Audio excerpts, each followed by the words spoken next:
Then Pilate took Jesus and flogged him. And the soldiers twisted together a crown of thorns and put it on his head and arrayed him in a purple robe.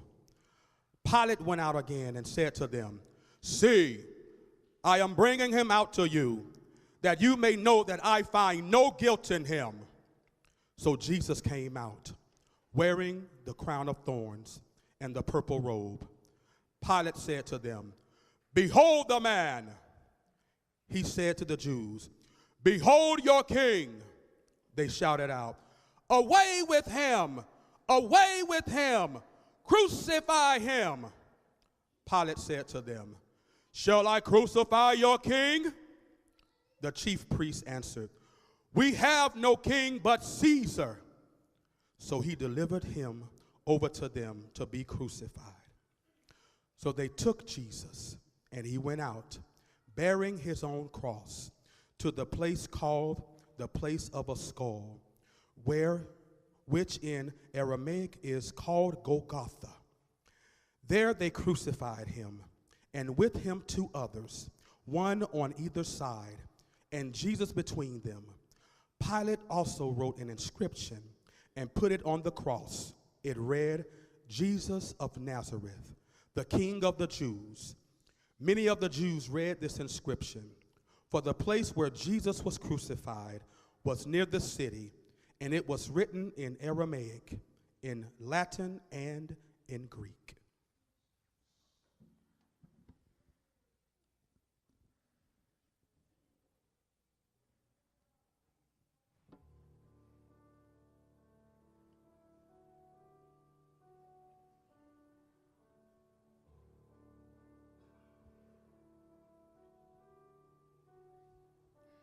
In the darkness we were waiting, without hope, without light, till from heaven you came running.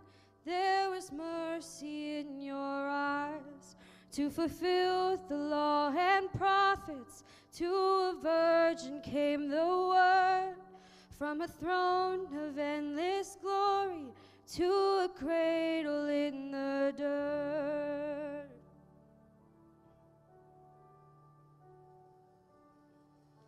And praise the Father, praise the Son, and praise the Spirit, 3 in 1. And God of glory, majesty, and praise forever to the King of Kings.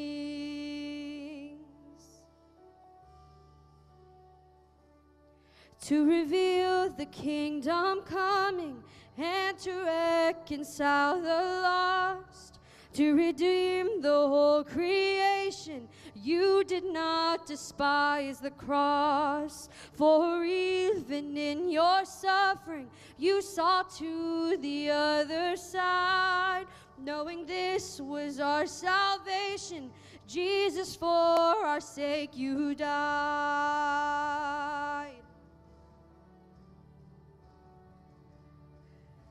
And praise the Father, praise the Son, and praise the Spirit, 3 in 1. And God of glory, majesty, and praise forever to the King of Kings.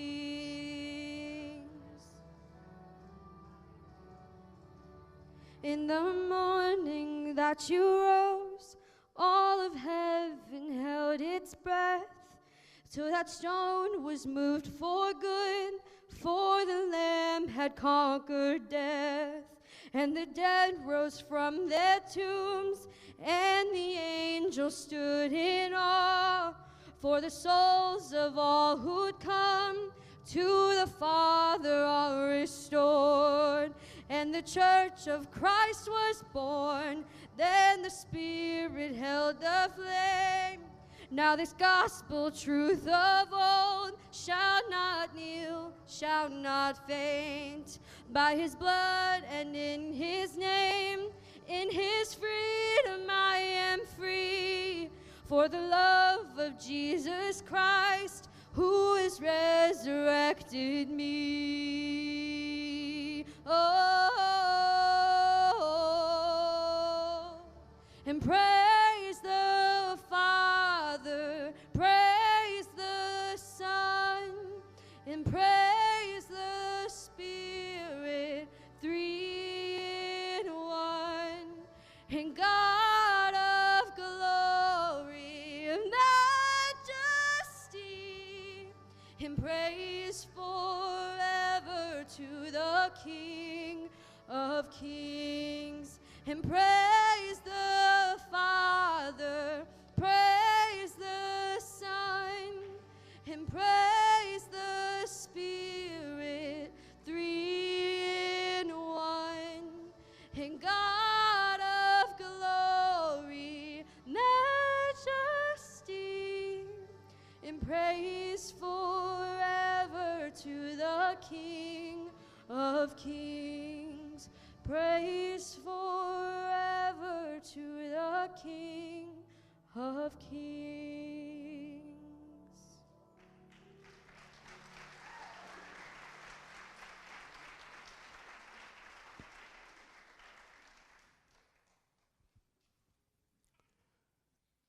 After this, Jesus, knowing that all was now finished, he said, "It is finished." And he bowed his head and gave up his spirit.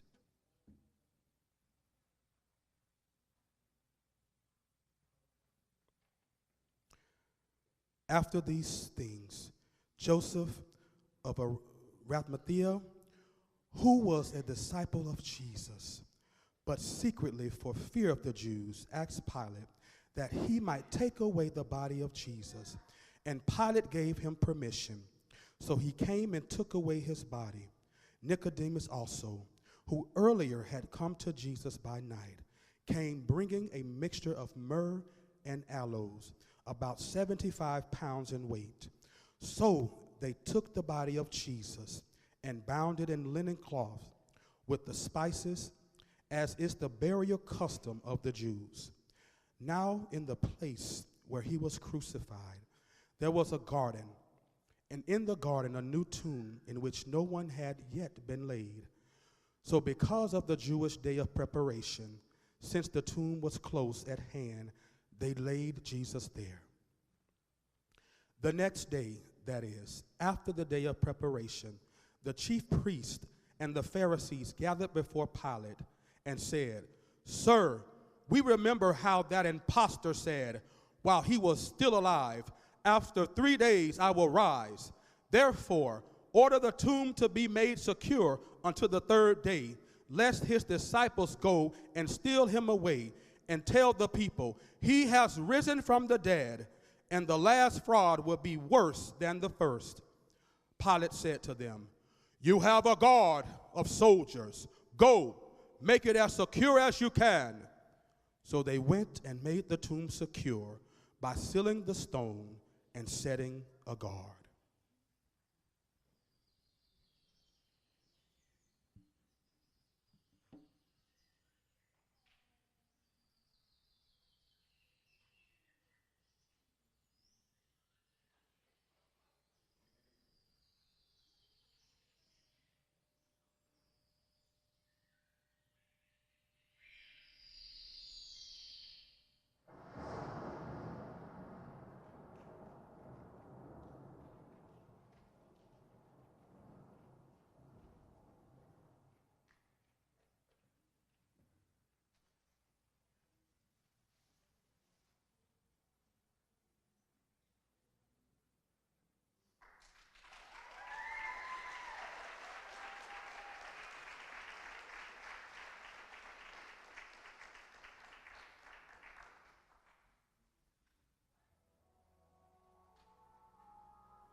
Good morning, Fam Church. Are we so excited to be in God's house on Resurrection Sunday? Woo! I am so excited to see each and one of you here today. And if you are here for the first time, we would love to connect with you. If you could, after service, after the Easter egg hunt, head out to Fam Connections and just fill out a card. We would